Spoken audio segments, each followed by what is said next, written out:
8 de la mañana, 7 en Canarias. Siguen escuchando Es la Mañana de Federico en el radio. Reciban un cordial saludo de Daniel Muñoz. Si se incorporan a esta hora con nosotros, es lunes 11 de agosto de 2025. Quedan 48 horas, solo 48, para que termine la segunda ola de calor de este verano, que ha sido extensa, lo está siendo.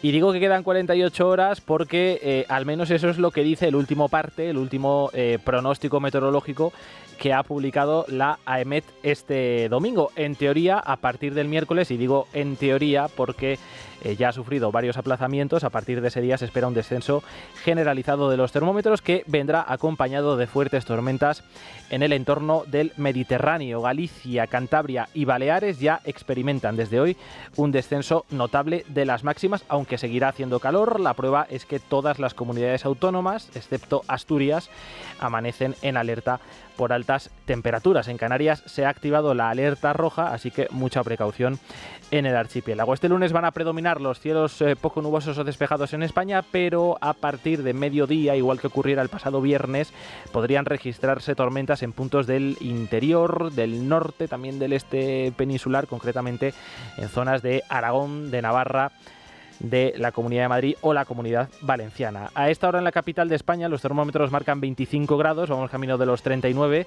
La máxima nacional se ubica en Córdoba con 43, la mínima en Pontevedra con 16.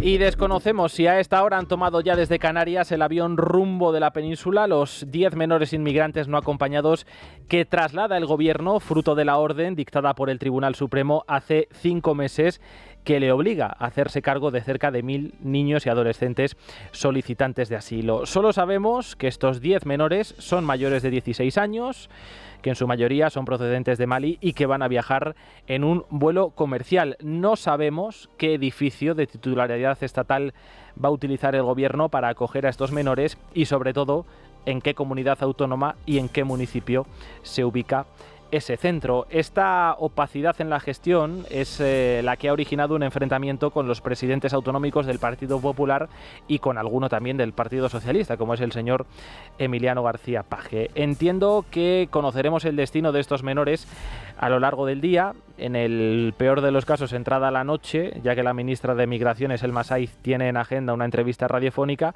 pero no es aceptable, a mi modo de ver, esta falta de información. Mientras tanto, los partidos políticos se entretienen cebando la polémica de Jumilla. Ya saben que me estoy refiriendo al veto a celebraciones islámicas de cualquier otro tipo en los espacios públicos deportivos de la localidad. En definitiva, reservar estos espacios a actividades deportivas.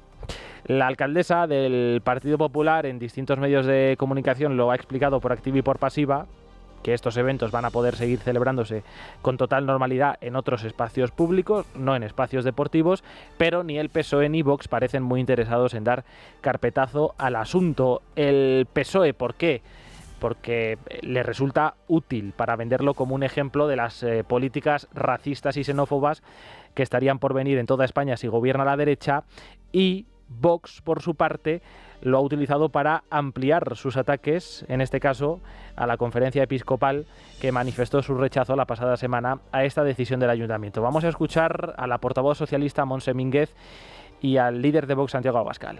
Le decimos al señor Feijóo que no todo cabe en la política nacional, que o se está con la confrontación o se está con la convivencia, o se está con la defensa de los derechos y de las libertades, o se está con los discursos racistas, de señalamiento y de odio. No sé si tiene que ver con los casos de pederastia dentro de la Iglesia, que la tienen absolutamente amordazada ante las acciones de determinados gobiernos liberticidas y que van contra nuestra identidad, incluso contra la libertad religiosa y contra la fe en muchos casos. No sé por qué es, pero la verdad es que asisto perplejo a estas posiciones. Y mientras hablamos de este asunto, de esta serpiente de verano, pues no hablamos de lo que hay que hablar en materia migratoria, y es cómo siguen llegando pateras a la península y a los archipiélagos. Esta misma madrugada se ha rescatado una con 9 a bordo en Baleares, ni de cómo los agentes de la Guardia Civil no dan abasto en Ceuta para frenar los intentos de entrada. Más de un centenar durante la madrugada del sábado al domingo. En el apartado de escándalos y casos de corrupción que afectan al gobierno también tenemos novedades. El diario La Razón, por ejemplo, sigue publicando audios grabados por Koldo García que ahora obran en poder del Tribunal Supremo. El contenido de estas conversaciones, además de revelar la manera un tanto infantil que tenían de relacionarse los miembros de esta trama, también apuntala el presunto trato de favor a los empresarios investigados por pagar mordidas. Si yo fuera un empresario reconocido que moviera ahí contratos con conexiones internacionales, perdería el culo en llamarme. Pero como soy un pingaillo, muerto de hambre, como dicen aquí en mi pueblo, pues entonces pasa de mí. Pero bueno, te voy a decir una cosa, el Señor está arriba y lo ve todo. Ten cuidado a ver si algún día te cae un rayo cerca para asustarte.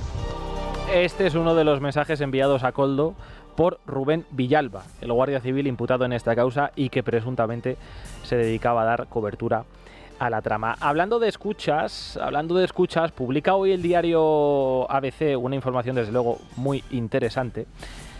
Leire Díez, coordinadora de la cloaca socialista, se reunió el pasado 7 de mayo, no hace tanto, hace apenas 3 meses, el pasado 7 de mayo, con el fiscal, seguro que le suena su nombre, Ignacio Estampa, para pedirle información sensible sobre la Fiscalía Anticorrupción, fiscalía que, como saben, desempeña un papel fundamental, determinante, en los principales casos de corrupción que afectan al entorno político y familiar del presidente del gobierno. A cambio, Leire Díez le garantizó lo que a todos sus interlocutores en estas reuniones: ayuda gubernamental en los litigios que en este caso mantiene el fiscal Estampa con la Fiscalía General del Estado. Recordarán que en su día se le retiró la plaza que tenía en anticorrupción y sigue pugnando por su regreso. Bueno, pues cuenta este diario que el fiscal Estampa grabó esta conversación y presentó el pasado 3 de junio una denuncia ante el fiscal superior de la Comunidad de Madrid. Leire Díez, hay que decir que ya está siendo investigada por ofrecer favores a empresarios investigados a cambio de determinada información, y ahora el Ministerio Público considera que este intento de soborno, junto al que tuvo por protagonista al fiscal José Grinda, deben adherirse a esa investigación. Por lo demás, el Partido Popular no ceja en su ofensiva contra el gobierno por el contrato con Huawei para que almacene las escuchas policiales de investigaciones judiciales en curso. Ha pedido al Tribunal de Cuentas que audite ese contrato, mientras el PP europeo ha solicitado a la Comisión que investigue si compromete la seguridad de los 27. Juan Bravo es el vicesecretario de Hacienda del Partido Popular. Hemos conocido cómo el Ejecutivo ha contratado materias sensibles con empresas chinas como Huawei o Hikvision. Hablamos del ámbito de las escuchas judiciales o de la vigilancia de las infraestructuras críticas de la frontera sur de Europa, como son Ceuta y Melilla. También nos han advertido del riesgo de espionaje que corremos con estas prácticas, y la incertidumbre de los ciudadanos cada día es mayor porque el gobierno no da explicaciones. De momento, lo que sí hace el gobierno es defender y mantener ese contrato, lo que le ha valido el elogio de varios diplomáticos chinos y medios estatales del régimen de Xi Jinping, que valoran la resistencia de Pedro Sánchez frente a las críticas de la oposición y las amenazas de países como Estados Unidos, que han encargado un informe para decidir en las próximas semanas si reducen el intercambio de información confidencial con España.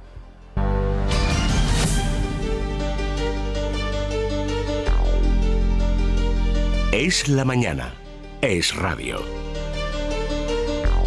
Este lunes también estamos pendientes de la reunión de ministros de Asuntos Exteriores de la Unión Europea. Están citados para hablar de la situación en Oriente Medio y la guerra en Ucrania, coincidiendo con los reproches casi unánimes de la comunidad internacional al nuevo plan aprobado por el gobierno israelí para tomar el control total de Gaza. Este domingo ha comparecido en rueda de prensa el primer ministro Netanyahu para defender esa ofensiva y señalar que no hay alternativa a la destrucción total de los terroristas de Hamás. Israel no va a ocupar Gaza, sino que va a liberarla de los terroristas de Hamás. La guerra puede terminar mañana si Hamás deja sus armas y libera a todos los rehenes restantes. Netanyahu ha manifestado que Israel ya controla militarmente cerca del 75% de la franja, pero no ha ofrecido apenas detalles sobre esta nueva estrategia, que se iniciaría dentro de un par de meses, se ejecutaría en varias fases y cuenta con el rechazo de los familiares de los rehenes y parte de la cúpula militar. Esta pasada noche, en el Consejo de Seguridad de la ONU, reunido de urgencia, solo Estados Unidos ha salido en defensa de este plan. Estados Unidos apoya el derecho de Israel a defenderse del terrorismo de Hamás y, en última instancia, Israel tiene derecho a decidir lo que es necesario para su seguridad. Hay que decir que la condena de la Unión Europea a los planes de Netanyahu es casi directamente proporcional al apoyo que brindan a Ucrania en su guerra con Rusia. Así lo refleja el comunicado que han emitido este domingo la presidenta von der Leyen y varios países, entre ellos Francia, Italia, Alemania o Reino Unido. Exigen que Zelensky forme parte de la negociación entre Putin y Trump y que se respete la integridad territorial de Ucrania como respuesta a estas palabras del presidente norteamericano. Muchos rusos han muerto, muchos ucranianos han muerto, así que estamos analizando eso, pero en realidad estamos buscando recuperar algunos y hacer algunos intercambios. Es complicado, en realidad no es fácil, es muy complicado, pero vamos a recuperar algunos. Vamos a hacer algunos intercambios. Habrá un intercambio de territorios para el beneficio de ambos.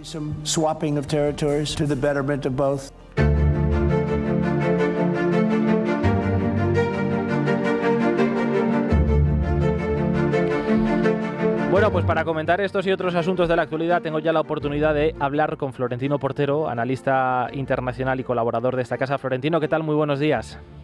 Muy buenos días. Bueno, empezando por Israel, no sé qué te parece ese plan aprobado por el gobierno de Netanyahu para tomar el control total de la Franja de Gaza.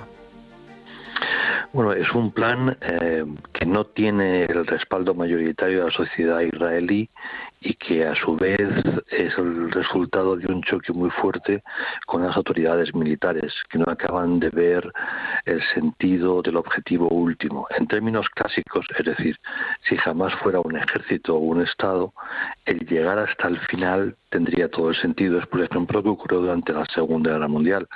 La Segunda Guerra Mundial se detiene un 7 de mayo cuando las Fuerzas Armadas del Tercer Reich se rinden. El día 8 es la firma del armisticio y poco después, o tiempo después, va llegando la firma de tratados específicos de temas concretos. Pero jamás no es un Estado, jamás no es solo una guerrilla, que lo es, jamás no es solo un grupo terrorista, que lo es, jamás es algo mucho, es distinto. Entonces, la idea de que hay que llegar a la plena ocupación para poder erradicar a Hamás, ni las Fuerzas Armadas israelíes lo acaban de ver, ni yo lo acabo de entender. Yo creo que los objetivos militares ya estaban realmente resueltos a la altura del último alto el fuego y que a partir de aquí estamos llevando una operación muy complicada que puede tener efectos digamos negativos no solamente para la población gazatí, que desde luego, sino también para Israel. Pero es un tema muy discutible y insisto que dentro de Israel no hay ni mucho menos un consenso sobre qué es lo mejor que se puede hacer. Efectivamente, parte de la cúpula militar ha cuestionado este plan. Este fin de semana el Jerusalem Post publicaba un editorial en el que advertía de que Gaza podría convertirse en una especie de Vietnam para Israel. No sé si te encaja esa comparación, ese paralelismo. Los paralelismos históricos no me gustan porque soy historiador. Vietnam era una selva. En Gaza mucha vegetación no tiene. Es un lugar pequeño y en estos momentos terriblemente destruidos. Lo que sí es cierto es que eso supondría el despliegue del ejército israelí y de la policía israelí durante un tiempo muy prolongado y que serían muchos los actos terroristas que existiríamos, ¿no? Y eso evidentemente supone un desgaste muy grande. Pensemos que Israel es un país muy pequeño, son 10 millones de habitantes, y que los soldados que hoy están combatiendo ahí no son los soldados a los que les toca la mili, son los reservistas, es decir, son los directivos de empresas, son los científicos. La economía israelí está sufriendo desde hace 2 años precisamente por la movilización de sus jóvenes y no tan jóvenes. Israel necesita que esa gente vuelva a trabajar. Por otro lado, digamos, la moral se va desgastando cuando el propio soldado no acaba de ver el sentido de las cosas. Todo eso es preocupante. Israel insiste en el comunicado que hizo público el viernes que ellos no quieren gestionar administrativamente la franja, que debe encargarse una autoridad árabe que no sea la autoridad nacional palestina. No sé si se te ocurre algún país. Aquí, por ejemplo, el pasado viernes, en tiempo de tertulia, decía Alejo Vidal Cuadras, se refería a una posible coalición de países que respetara los acuerdos de Abraham, que iba a firmar Arabia Saudí antes de los ataques terroristas del 7 de octubre. No sé si consideras plausible ese escenario. Plausible es una palabra complicada. O sea, la Liga Árabe en su momento emitió un documento de salida de la crisis, suponiendo que a la altura del último alto el fuego ya se diera paso a una siguiente fase. Perdón. Ahí lo que apuntaban ya era básicamente un gobierno de la autoridad palestina, pero formado por técnicos. Bien, ese informe era irreal, ese mundo no existe. Ese mundo de técnicos palestinos independientes no existe. Lo que les viene a decir Israel con buen criterio es dejaros de tonterías, sois vosotros los que tenéis que venir aquí. Pero ellos evidentemente no quieren involucrarse en una franja muy complicada de control físico, donde además van a tener que combatir con palestinos o contra palestinos. Eso es algo que ellos quieren evitar porque van a aparecer ante su población como los instrumentos de Israel para someter a los palestinos, lo cual no sería del todo cierto, pero esa sería la impresión que se podría dar, y sobre todo los medios islamistas jugarían con eso. Así que esa presentación que ha hecho Netanyahu tampoco resulta muy realista, porque nadie parece estar detrás. Desde luego, Egipto no quiere estar ahí. Egipto sería quien con más razón debería estar, porque la Franja de Gaza fue durante un tiempo parte de Egipto, pero Egipto ya dio el golpe de Estado contra los hermanos musulmanes, que es lo mismo que Hamás. El equivalente a Hamás en Egipto está prohibido y están en la cárcel sus dirigentes. Y Egipto no quiere insistir en esa línea. Tampoco creo que quiera hacerlo Jordania, donde también la hermandad musulmana está prohibida y donde perciben que la hermandad musulmana es el principal enemigo a la estabilidad de Jordania. Por tanto, no quieren involucrarse en un tema que va a encender un conflicto interno. Yo no sé si la diplomacia israelí ha trabajado ya este tema, si a través de emiratíes y saudíes se va a formar una fuerza internacional, pero dudo mucho que se dejen. Lo más lógico desde su interés nacional es dar la espalda a esta propuesta y que Israel asuma la competencia.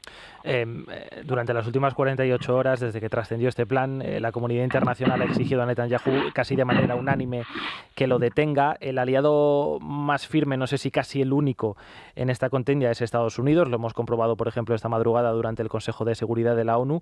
No sé si tienes la sensación, Florentino, de que mientras Netanyahu tenga asegurado o crea tener asegurado el apoyo de Trump, hará oídos sordos a las reclamaciones del resto de países. Vamos a ver, Netanyahu tiene un problema, y es un problema que está en su gobierno. La razón última de todo esto es que la mayoría parlamentaria que sustenta su gobierno le exige continuar. Ese no es el sentimiento de la mayor parte de la población israelí, y evidentemente no es el análisis técnico que han hecho las Fuerzas Armadas. Por lo tanto, el objetivo, insisto, hay que entenderlo desde los equilibrios en la Knesset, en la Asamblea Parlamentaria israelí. Hoy por hoy Estados Unidos te apoya, sí. Sí, porque entienden que hay que erradicar Hamás, pero no está nada claro que después de una campaña que controle el 100% del territorio, Hamás pueda ser realmente erradicada. Por eso Bibi Netanyahu hoy va a seguir, porque si no tiene que convocar elecciones, y mientras evidentemente disponga del apoyo del presidente Trump, pues va a avanzar, pero eso va a tener un coste diplomático muy alto para Israel y también para Estados Unidos.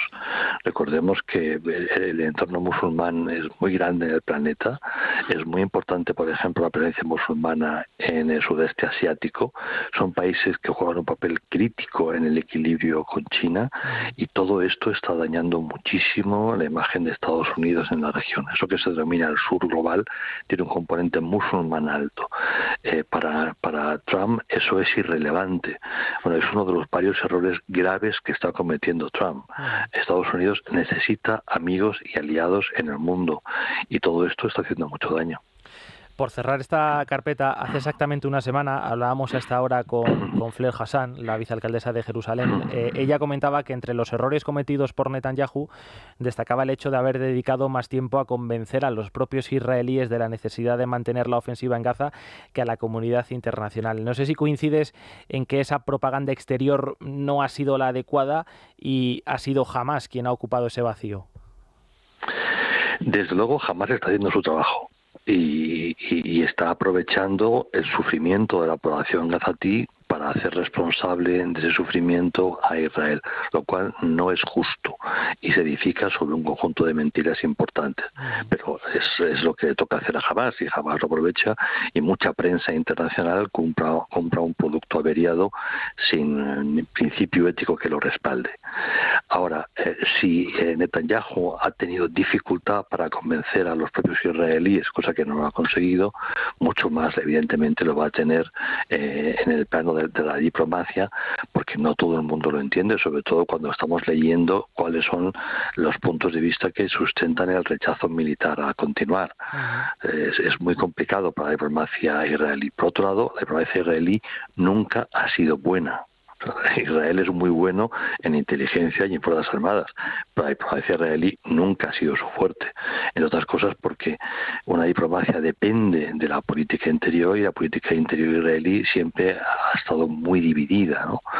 Por eso a menudo nos encontramos una diplomacia más arrogante que inteligente, y este es el caso en estos momentos, ¿no? El culpar al resto del mundo de no entender lo que está pasando en Gaza, pues no es la manera más sensata de actuar. Cambiando de tema, este viernes se van a reunir en Alaska Donald Trump y Vladimir Putin, primer cara a cara desde la invasión rusa de Ucrania. No sé cuáles son tus expectativas. Bueno, lo que conocemos son filtraciones que proceden tanto de la diplomacia europea como de la diplomacia norteamericana, y que derivan fundamentalmente de las conversaciones que ha tenido el delegado norteamericano, la persona que está negociando, con diplomáticos europeos y con norteamericanos. Lo que hay detrás es un juego característico del siglo XIX, donde dos grandes potencias, Estados Unidos y Rusia, se reparten a través de áreas de influencia un territorio. Estados Unidos parece dispuesto a reconocer el derecho de Rusia de determinados oblasts o provincias ucranianas a cambio de un alto el fuego y de poner fin hacia la guerra. Eso es una barbaridad. Primero, digamos, rompe con los acuerdos establecidos en su origen. Evidentemente el presidente era Biden, no Trump, y que están recogidos en la Declaración de Madrid y en las declaraciones sucesivas de la propia Unión Europea, de que Europa y Estados Unidos reconocen la soberanía de Ucrania sobre el conjunto de su territorio, y que por lo tanto apoyarán a Ucrania hasta la plena recuperación. Esto supone que Estados Unidos se arroga el derecho que no tiene a decidir cuál es el territorio final de soberanía ucraniano, y por lo tanto sería un éxito extraordinario cualquier cesión de territorio ucraniano a Rusia, un éxito absolutamente inaceptable, que rompe cualquier principio básico de una diplomacia razonable occidental, y que haría un daño enorme, subrayo la palabra enorme, en el futuro de las relaciones entre Estados Unidos y Europa. Si ya la cumbre de La Haya, la cumbre atlántica de La Haya, hizo mucho daño a esa cohesión, y después las negociaciones comerciales han provocado una irritación absolutamente extraordinaria entre los europeos, con toda la razón. El comportamiento de Trump es absolutamente inaceptable, tanto las maneras como el contenido. Esto sería la tercera gran humillación norteamericana a Europa, y desde luego dañaría enormemente el futuro del vínculo entre Estados Unidos y los países del viejo continente. Al hilo de esas discrepancias entre Estados Unidos y la Unión Europea por el respeto a la integridad territorial de Ucrania, no sé si has tenido ocasión de escuchar las declaraciones que hizo ayer en una televisión norteamericana Mark Rutte, el secretario general de la OTAN, rompiendo de alguna manera la unanimidad del bloque europeo, afirmando que de facto Ucrania tendría que renunciar a las 4 regiones del Donbass y Crimea para poner fin a la guerra. No sé si te han sorprendido estas declaraciones viniendo del secretario de la OTAN. Bueno, en primer lugar, no las he escuchado. Yo estoy de vacaciones y no sigo tan sobre la marcha, ¿no?, en las declaraciones. Digamos, Rutte entiende que su trabajo, que no es para nada fácil, es el tratar de mantener como sea el vínculo transatlántico, puesto que la OTAN es eso, nació para eso, para garantizar la presencia de Estados Unidos en la defensa y seguridad del viejo continente. Que de facto, en caso de haber un alto el fuego ahora, Ucrania tendría que renunciar, claro, por eso Ucrania no quiere un alto fuego. y por eso los europeos entienden que Ucrania no quiere un alto fuego. El objetivo hoy no es parar el conflicto, el objetivo hoy es recuperar el control del territorio de soberanía de Ucrania, y ese es el tema. ¿Eso le interesa a Estados Unidos? No, Estados Unidos quiere poner fin a esta historia para lo antes posible restablecer su relación diplomática con Rusia, porque Rusia dispone de muchas materias primas que son importantes para Estados Unidos. De ahí el interés norteamericano en poner fin a este conflicto a costa de lo que sea, incluido del territorio de soberanía ucraniana y sobre todo de ese conjunto de principios y valores que están en la base del vínculo transatlántico. Para Estados Unidos la OTAN no es un objetivo en sí, es sencillamente una herencia de otro tipo a la que tratan de dar algún sentido hoy, pero en el fondo no creen en la Alianza Atlántica, no creen en la cooperación entre los países de uno y otro lado para tratar de defender juntos para los intereses y de lograr un mundo mejor. Ese no es un objetivo de Donald Trump. Quería preguntarte también por la posición de España, porque España no participó en la reunión A3 que se celebró el sábado entre Estados Unidos, Reino Unido y la Unión Europea al respecto de la guerra en Ucrania. Tampoco estampó su firma en el comunicado que compartieron ayer Ursula von der Leyen y otros países, entre ellos Francia, Alemania, Italia o Reino Unido. ¿Tanto peso hemos perdido a nivel diplomático? Todo. Tanto no. O sea, España lleva una temporada actuando fuera del consenso. Eso ocurrió en la Franja de Gaza, haciendo el juego a Hamás, confundiendo los intereses de Hamás con los intereses palestinos o los intereses árabes, que no son ni mucho menos lo mismo. La razón de que los estados árabes no estén criticando tanto a Israel como, por ejemplo, sí lo están haciendo los europeos, es que los árabes temen a Hamás, los europeos no. Sí que se quiere de manera inconsciente, pero los árabes saben muy bien lo que está en juego en Gaza. No apoyan a Netanyahu ni mucho menos, pero no están dispuestos a hacer el juego a Hamás. Y el gobierno de España sí. Todo lo relativo a Huawei, todo lo relativo al vínculo con el narcotráfico y el crimen organizado en América Latina, todo esto es algo que asusta realmente en Europa y que les tiene francamente perplejos. España no ha tenido ningún interés en el conflicto de Ucrania. Es uno de los países europeos que menos ha ayudado a Ucrania. Eso sí, en el momento en que ahí se manifestaba, se podía percibir una crisis con Estados Unidos, inmediatamente ha ido a defender los intereses de Ucrania, pero no porque le interese Ucrania, sino porque lo que interesa es separar a Europa de Estados Unidos.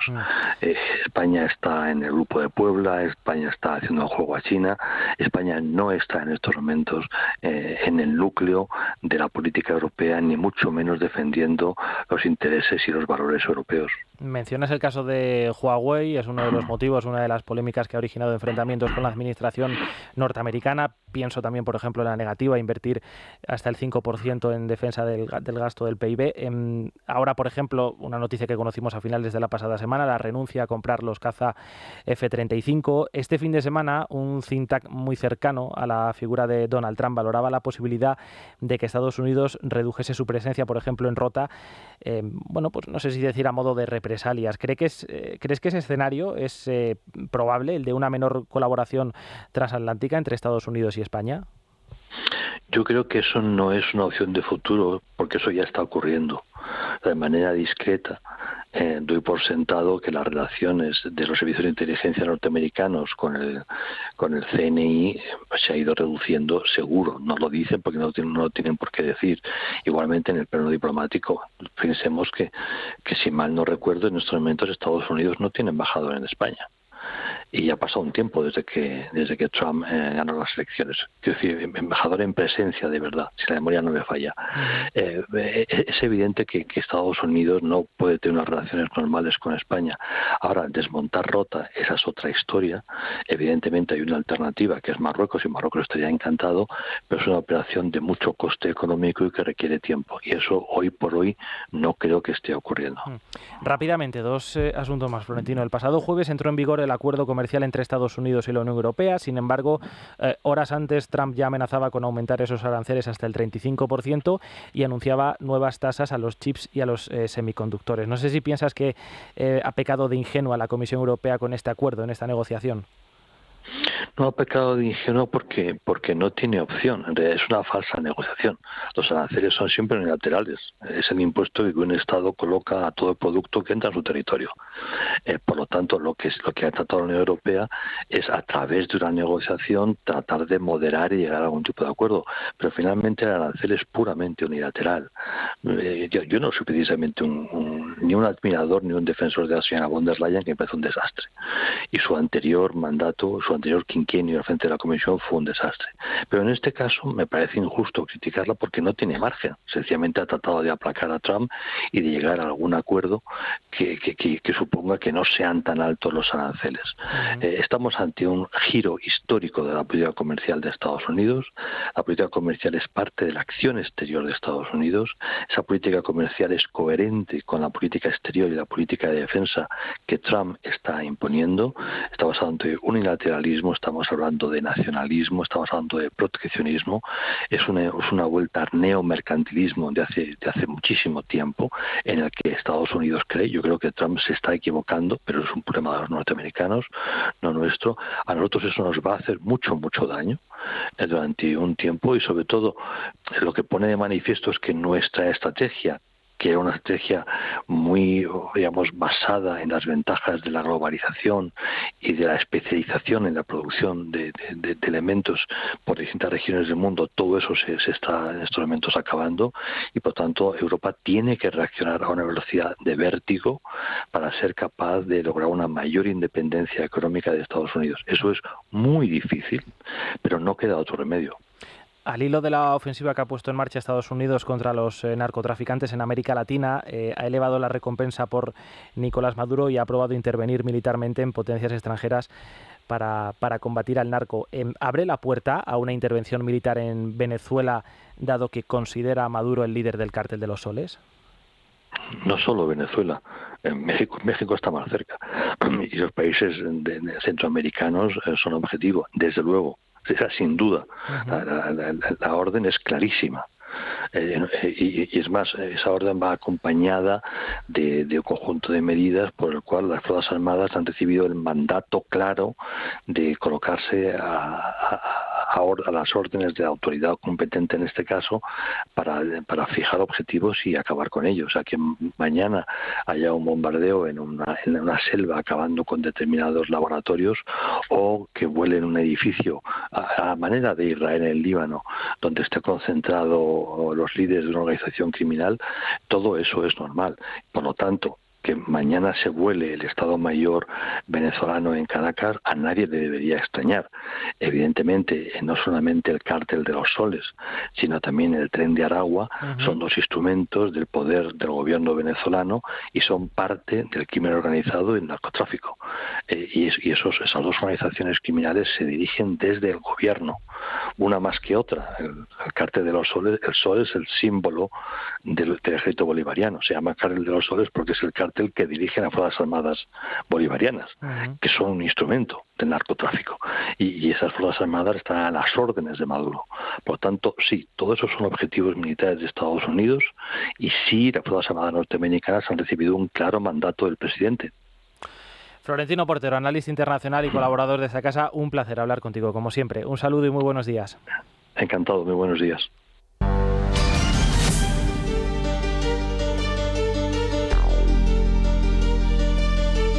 Estamos a punto de alcanzar las 9 menos 25, una hora menos en Canarias. Rápidamente, Sergio, ¿qué tal? Muy buenos días de nuevo. Muy buenos días. Vamos a iniciar el repaso por otras noticias, comenzando por los incendios que tenemos activos hasta ahora. Preocupan especialmente los de Castilla y León, Navarra y Galicia. En León, donde hay 5 fuegos activos, está afectado el entorno de las Médulas en la comarca del Bierzo, Patrimonio de la Humanidad, y han sido evacuados unos 700 vecinos. Otro incendio en Zamora ha obligado a evacuar a unas 200 personas en Molezuelas de la Carballeda y en Cubo de Benavente. En Carcastillo, Navarra, las llamas avanzan sin control, aunque sin riesgo para la población por el momento, y se prevé que pueda ser controlado en las próximas horas. En Galicia, en las últimas horas se daba la alerta en Maceda, Orense, y que se ha conseguido frenar y evitar el riesgo para las viviendas. Las miradas se centran ahora en el macizo central orensano, que afecta a 900 hectáreas. Alguien, como le he dicho al Guardia Civil, esto es un tema de salud. Aquí hay niños y gente mayor. Aparte de mi caso, que me lo estoy comiendo, ¿vale? Pero no, es que mis niños se están poniendo malos. Claro, es que no Nueva incidencia en los trenes, esta vez en Córdoba. Un tren de la ruta Madrid-Cádiz se ha quedado detenido a la altura de Almodóvar del Río, dejando a los pasajeros tirados durante casi 4 horas. Los afectados detallaban el calor que iba aumentando por momentos, además de la falta de aire y de agua. La Guardia Civil se ha desplazado hasta el lugar para atenderlos, hasta que Adif ha podido trasladarlos a otro convoy. El PP acusa al gobierno de estar en paradero desconocido ante estas incidencias y pedirá la comparecencia de Óscar Puente en el Senado. Vivienda. Está previsto que Juan Bravo, el responsable de vivienda del Partido Popular, comparezca hoy para presentar las iniciativas de su partido en esta materia. Según las últimas encuestas, el 52% de los jóvenes españoles comparte piso y solo el 14% de los menores de 34 años vive solo. El motivo principal es el precio, una situación que según Fotocasa empeorará a la vuelta del verano. Apología de ETA en el País Vasco. La presencia de fotos y pancartas en favor de los presos de ETA han vuelto a aparecer durante las fiestas de Vitoria, una imagen que se repite cada año en las distintas celebraciones patronales del País Vasco. Las víctimas denuncian el silencio y la pasividad de las instituciones. La alcaldesa de Vitoria, Maider Echaverría, señalaba que los operarios han retirado metros y metros de pancartas, aunque no condenaba los hechos y se limitaba a enmarcarlo dentro de una politización de las fiestas.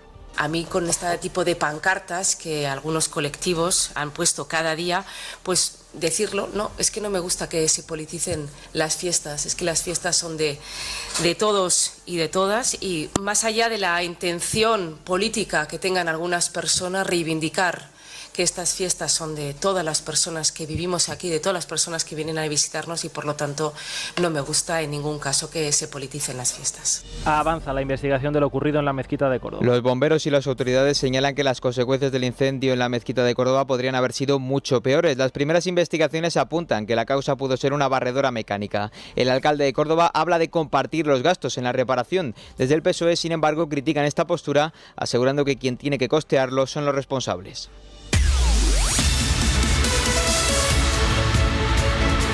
Y en deportes, el Barça golea 5-0 al Como en el Gamper, el día en el que Ter Stegen zanja el tira y afloja de estos días ante las presiones del club. Además, el Madrid ha comunicado una lesión de Camavinga que le tendrá fuera unas 2 semanas. También en el apartado de lesiones, destacar que Isco estará fuera cerca de 3 meses en el Atlético de Madrid.